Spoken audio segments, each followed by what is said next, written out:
മുഅ്മിനെ, ഞാനൊരു ദിക്റ് പറഞ്ഞു തരാം. ഒരു ദിക്റ് ഞാൻ പറഞ്ഞു തരാം. ആ ദിക്റ് ഒരു ദിവസത്തിൽ ഒരു തവണ ഒരാൾ ചൊല്ലിയാൽ അയാളുടെ 1/4 ഭാഗം നരകത്തിൽ നിന്ന് എഴുത്തുക്കാകും. 2 തവണ ചൊല്ലിയാൽ അയാളുടെ പകുതി എഴുത്തുക്കാകും. 3 തവണ ചൊല്ലിയാൽ അയാളുടെ 3/4 ഭാഗവും എഴുത്തുക്കാകും. 4 തവണ ചൊല്ലിയാൽ ശരീരം മുഴുവനായും നരകത്തിൽ നിന്ന് എഴുത്തുക്കാകുമെന്ന് ഹബീബായ മുത്ത് മുഹമ്മദ് മുസ്തഫ സല്ലല്ലാഹു അലൈഹി വസല്ലമ തങ്ങൾ പഠിപ്പിച്ച ഒരു ദിക്റ്. അത് രാവിലെയും വൈകുന്നേരവും ചൊല്ലേണ്ടതാണ്. ഞാനതൊന്ന് ചൊല്ലിത്തരാം, ഞാനതൊന്ന് പറഞ്ഞു തരാം. അതൊന്ന് ഓർത്തു വെക്കുന്നതും ചൊല്ലുന്നതും, പ്രത്യേകിച്ച് എഴുത്തിക്കിൻ്റെ 10-ലെങ്കിലും ആ കാര്യത്തിൽ ശ്രദ്ധിക്കുന്നതും വളരെ നന്നായിരിക്കും. അള്ളാഹു തൗഫീഖ് നൽകട്ടെ.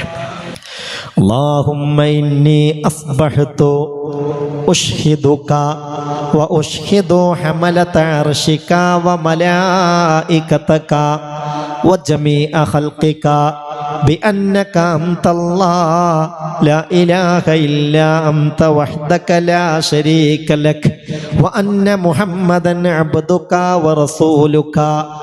ഈ ദിക്ർ ഒരാൾ പ്രഭാതത്തിൽ ചൊല്ലിക്കഴിഞ്ഞാൽ അഅ്തഖല്ലാഹു റുബഅഹു മിനന്നാർ, അവൻ്റെ 1/4 ഭാഗം ഇലാഹായ റബ്ബ് നരകത്തിൽ നിന്ന് മോചിപ്പിക്കുന്നതാണ്.